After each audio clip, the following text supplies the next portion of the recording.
I recently watched Ballad of a Small Player, and it's beautiful. It's one of the best films I've seen this year, at least in my opinion. Colin Farrell is an amazing actor, and the colors look so good. But what I want to find out today is what's really happening to Doyle, to Macau. So if you haven't watched the movie yet, but you want to, it's on Netflix. Go watch it first, and then come back. Our lead character, Lord Doyle, as he calls himself, is a runaway from the UK because of financial crimes. He lives a hedonistic life of alcohol and gambling in spite of the massive debt he's accumulating. So much so that locals have taken to calling him a Gwailo, or the direct translation, foreign ghost. So already we can see this depraved life that our main character is living. He stays at Winkotai, which is one of the most luxurious resorts in Macau, and trapped between cards and bottles and dollars in debt, he lives in a hell of his own making. And this makes it all the more poignant when his life actually is over. See, for a good portion of this movie, I don't think Doyle is alive. Sure, we see him walking about and gambling, but he quite literally is nothing more than a Gwailo. Let's take a closer look at this scene. Doyle jumps off the building and falls. Now this part here before he wakes up is when he dies. Let's focus on the jump itself first.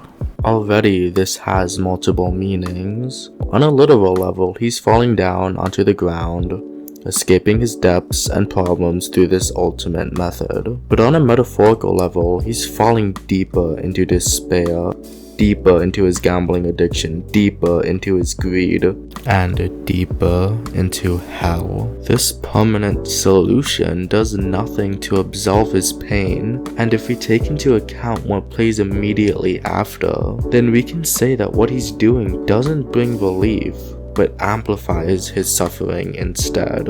In Chinese mythology, hungry ghosts are those without descendants, especially in the male line. Now, Doyle is never mentioned to have any descendants at all, but given his hedonistic lifestyle, I think it's a safe bet to make that assumption. Hungry ghosts are greedy.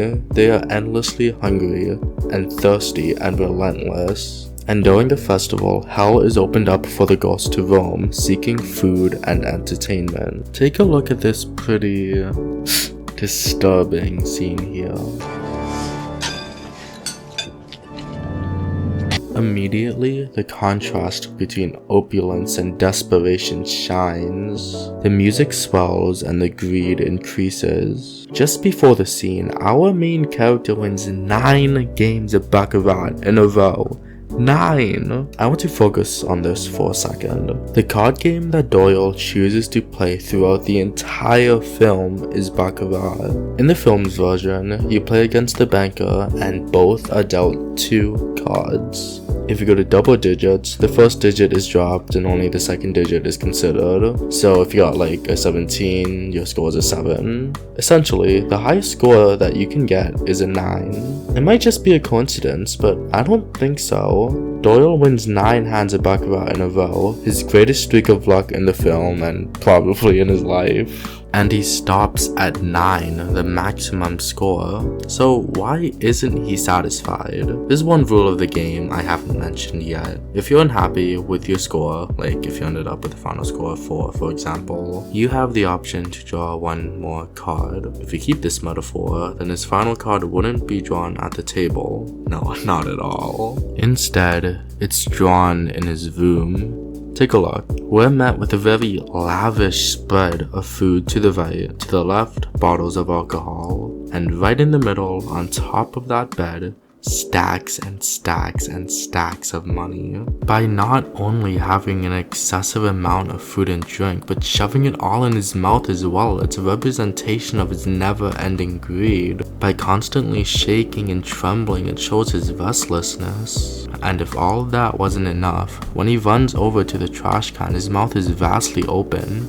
Just like how Dao Ming, who's a sort of guide for Doyle, describes the hungry ghosts. They have huge mouths and thin necks. This is one of my favorite scenes in this entire movie. I love it so much. But it's also one of the most powerful. We are overloaded with visuals and sounds and colors and disgust, and all of it is meant to emphasize the state of debasement Doyle has found himself in. It's a perfect representation of the inner chaos in his mind, meant to be rich and clean but dirtied by hunger and greed. This scene here too all but explains it. Again, long necks, wide mouth, screams. The mirror reflects who he really is on the inside, what this movie has been trying to tell us for the past hour. By wiping away the fog, Doyle hides who he is. To others, yes, but especially to himself. He can't bear to see himself as dead or as a hungry ghost, so he hides from it. After, he stares at his hand and closes it, blood beginning to drip out. This blood represents the last bit of humanity leaving him, since it's after this that he truly begins his spiral into hunger. Cheers. I think it's safe to say that Doyle isn't alive. He is a hungry ghost, tormented by his past and depths. But then how is he in Macau with all of these people? If he was a spirit, surely they wouldn't be able to interact with him. Surely they wouldn't see him or notice him or anything. Well, part 2 of my theory is that while it might look like Macau, we aren't there at all. This scene essentially confirms it. These people taunt Doyle through the screen. Now, obviously, this isn't really plausible in our reality. So what's happening here? What I think is happening is that he is in hell, and that these people are spirits meant to haunt him. In Buddhism, those in Naraka are subject to great suffering, and the tormentors are referred to as Narakas. And that is who the grandma is, a spirit taking the form of a gambler meant to torment Doyle. That's why she taunts him, while she's able to have these limitless amounts of money. Sure, she explained to her having a rich husband, but it's still insane to have so much money that she's allowed to gamble throughout the entire film. So, Doyle is dead, a hungry ghost. What does that mean for his character? Well, as we've already said, he's morally deprived, an alcoholic, an addict, and a coward for choosing to run instead of facing his problems. Running from both his depths and the fact that he is dead. Well, for now, at least. Let's take a look at the last parts of the film. So here, he wins his biggest hand yet.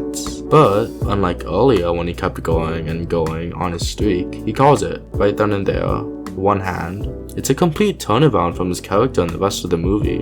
Similarly, he refuses the game with the old lady.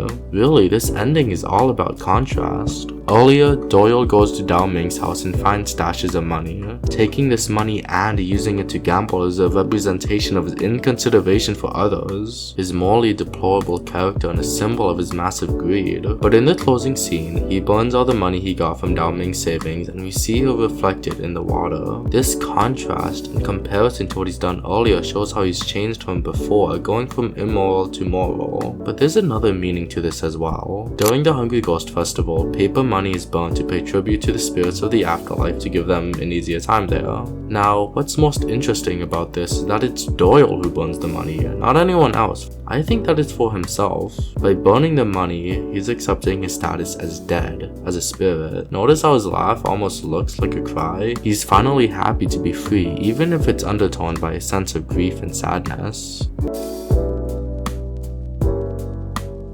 At its core, this film is about a gambler's spiral into hell, but it's about redemption as well, the ability to make things right. Even if you can't fully fix everything, at the very least, trying will get you so much further than not doing so at all. Hey, that wasn't so bad. But seriously, this is the first time I've ever written a video script or done film analysis, so I really hope that you enjoyed it. If there's anything you guys want me to cover, let me know in the comments. Again, this is my first time, so if there's anything that could be improved on, please let me know. But for now, that's all. This has been Cons. Thank you so much for watching, and I'll see you next time.